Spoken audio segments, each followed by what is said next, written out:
Putin bad news. Russia and Africa. Unfulfilled promises despite high hopes. According to Russian Foreign Minister Sergei Lavrov, a comprehensive declaration will be signed at the two-day summit of African leaders at Expoforum in St. Petersburg on July 27 and 28. More than half of Africa's 55 heads of state have confirmed their attendance, as they always do, to hear grandiose anti-Western rhetoric, hear promises of debt forgiveness and Soviet-era aid, sign bilateral agreements, and pose for group photos. Russian officials have been lecturing, speaking publicly, and making official statements about neocolonialism and Soviet-era assistance to Africa for years. There will undoubtedly be a rematch, as Russian-African ties are founded on a history of mutual respect and cooperation that began when the Soviet Union stood with African peoples in their fight against colonialism, racism, and apartheid. This paved the way for the development of independent states and the growth of national economies. The final touches are being put on for the second summit between Russia and Africa.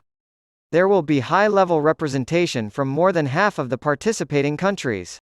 According to a summary of an interview with Lavrov published by TASS news agency on June 30, plans for cooperation between Russia and African nations over the next several years are currently being drafted. Indeed, the United States and its allies are making every effort to cut off international contact with Russia. The second Russia-Africa summit, set to take place in St. Petersburg at the end of July, is one target. Russia's top diplomat has claimed that African nations are actively trying to discourage Russian participation.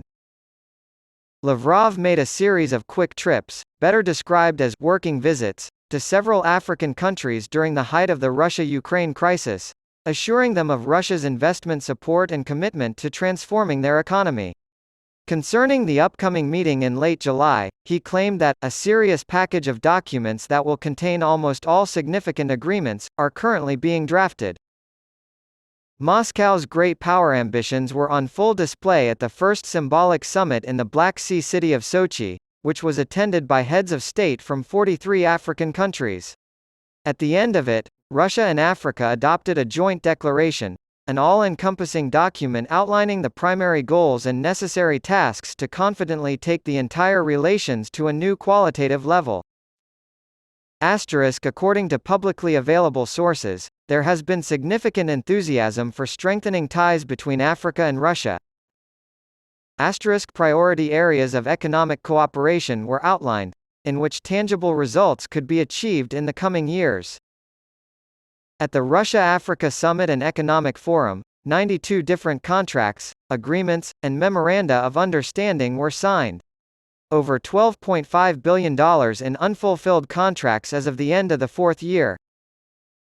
According to published reports, there is serious enthusiasm for expanding ties and expanding the scope of Russian-African cooperation.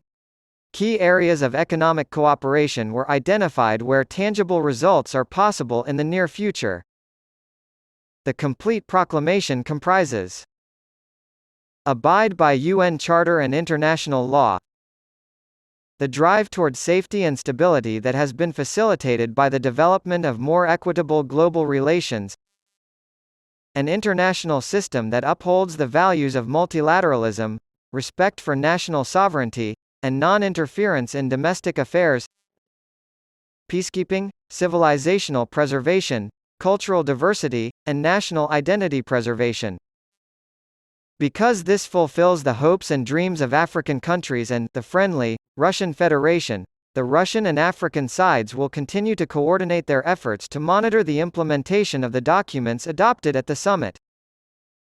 The goals of Agenda 2063 and the 2030 Agenda for Sustainable Development have been reaffirmed in our declaration.